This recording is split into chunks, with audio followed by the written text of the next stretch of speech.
Anna, there's some new proposals about what will be covered for you if you haven't got any money at the ER. Tell us about it.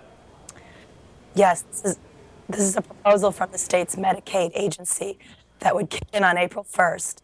And essentially what will happen is for a list of around 500 diagnoses, which includes a lot of infections and minor sprains and burns.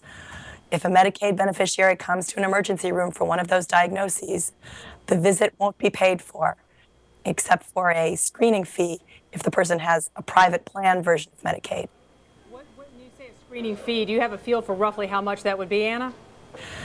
They're saying it would be approximately $50, but again, that would only be for the beneficiaries who have private plan versions of Medicaid, which is about 60% of them. For the others, nothing.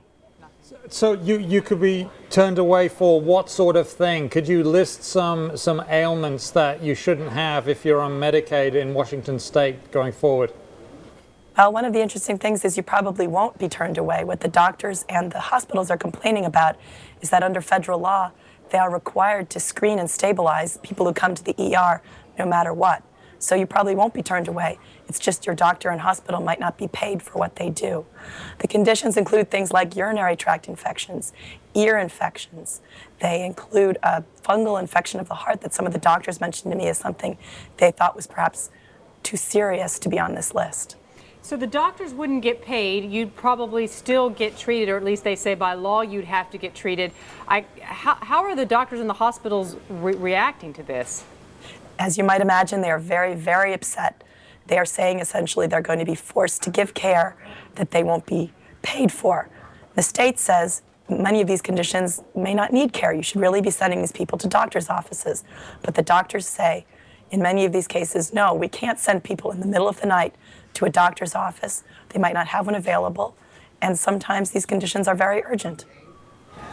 How does this look like it's going to be resolved? Is this going to be taken to court, do you think? That seems to be often the way things go in the U.S.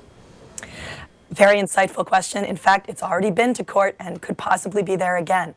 This is the second version of the policy. An earlier one was halted on procedural grounds by a court after doctors and hospitals in the state sued to block it.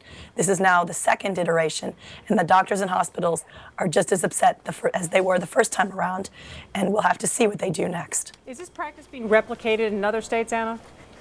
There are other state Medicaid programs that are doing somewhat similar things, although Washington may go the farthest. For instance, in Tennessee, they're only paying a screening fee, although they will always pay the screening fee for non-urgent diagnoses. However, that does not apply to kids under 2. The Washington policy applies to every Medicaid beneficiary. That sounds like that is going to be a storm that we're going to hear a lot more about.